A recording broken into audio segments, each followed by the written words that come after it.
Benoît Paquette, merci mon frère.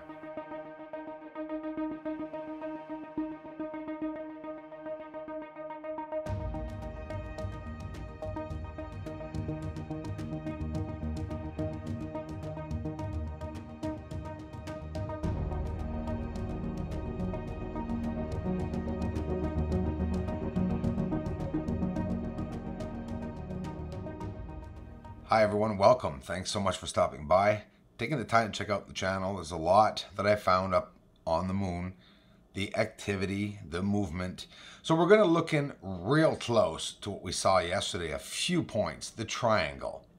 We're looking at it almost double close. And I so appreciate it when we're zooming in like this because we can see a lot more detail of what is going on around it. So there's that towering object, square symmetrical base, those two circular basins side by side. But this one is so high and elevated off the surface. So we're seeing it a lot closer than we saw it yesterday. But I want to go in and see the surface very, very closely. So now, first of all, an X-ray, the towering object, look at the symmetry in it. You can see it right down there on the bottom left, right here. Look at the way the base of it is very symmetrical. You know, I'm not making these things up. You can clearly see it yourself. That's not a crater. We were told that a rock smashed into the ground. Do you understand that when I'm looking at these areas, like this crater here, that even has triangular features, in no way am I going to believe it, at any given time in my life that a meteor made these. That's for sure. So now I don't see any meteor impacts now anywhere on the surface of the moon. I just see a bunch of constructed objects. You know, this cannot be natural, obviously. The smokes that are between all these areas, these light sources, we're going to dim down the lights later on. I'm going to get some music up right now for you guys. We're really close. I mean, I hope you appreciate it. The exposure's descended down. I love this view. It's Sunday, and that's what I'm doing today is I'm getting in really close because I'm looking at the features and details around all of these. We don't know what they are, do we? We're just looking at the surface, you know? We'll call them craters. I call them craters. I respect what people learned, and they said it was ejecta. They say that the sources, light sources, are transient lunar phenomenon. All right, I'll play along with that, but I don't rule anything out. So keep an open mind. So right now we're looking in the white area. There's no color here usually that we see at all. It's just a very bright reflective surface. By bringing down the exposure, the details come out immediately. Wait till I turn the lights off. You guys want to see what it looks like on the surface of the moon. I'm going to prove to you guys that in no way is it the sun that is making these objects flicker and bright.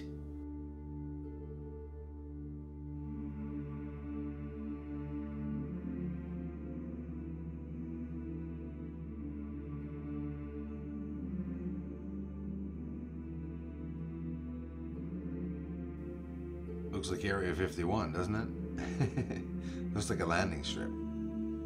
Someone in the community actually also mentioned that today.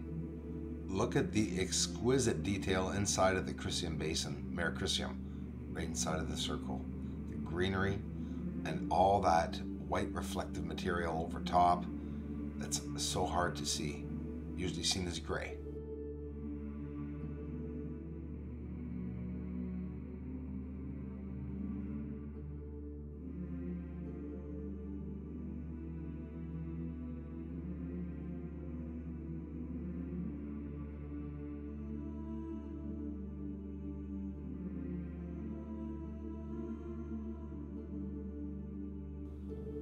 Proclus crater, the top right bright crater, the ray system goes up into the Crisium basin. Mons Argaeus, bottom left, right here, just beside Mare Serenitatis, which is right there coming up. There was also an Apollo landing there in the 70s, early 70s. That's considering they got through the Van Allen belts and the 5,000 degrees of the outer limits of the thermosphere. Yeah.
Slowly panning over the surface, there's that triangular crater.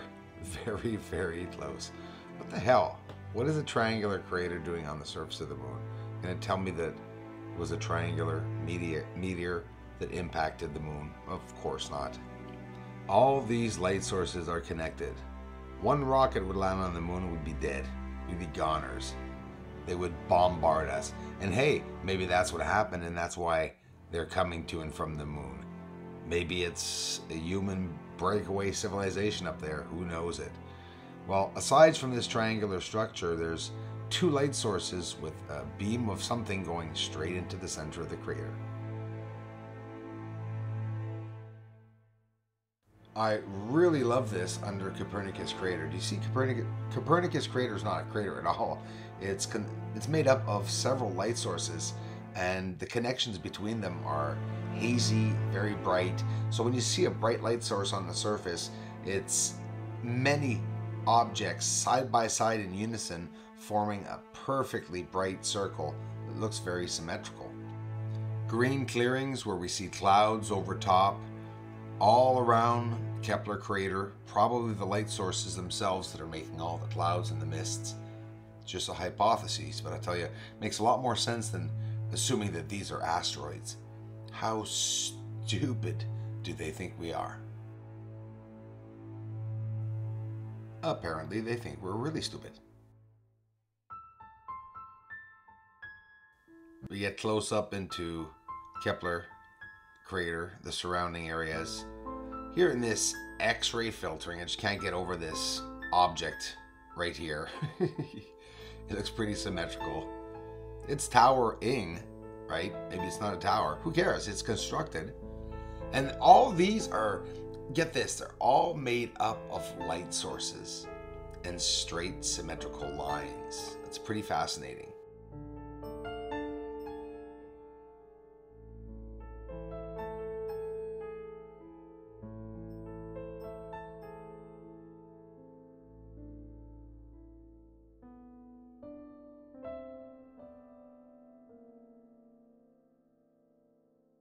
These just a little lower than Mount Everest, the Apennine mountain range. Look at the color and symmetrical objects and the beauty of it all.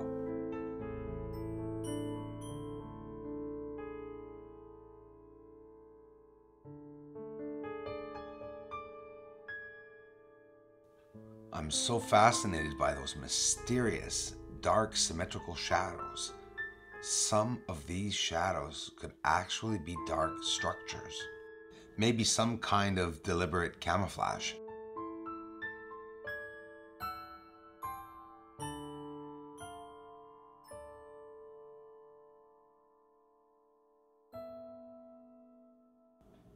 Now, look at this and tell me that the sun is what is making these bright craters flicker. In no way they are. They're made up of several objects inside that are illuminated and all connected. These are objects constructed, whether buildings or maybe not, maybe mechanical objects, maybe some kind of energy source, insulation, maybe a machine. But I know they're constructed and no one's noticing that. All because of the exposure.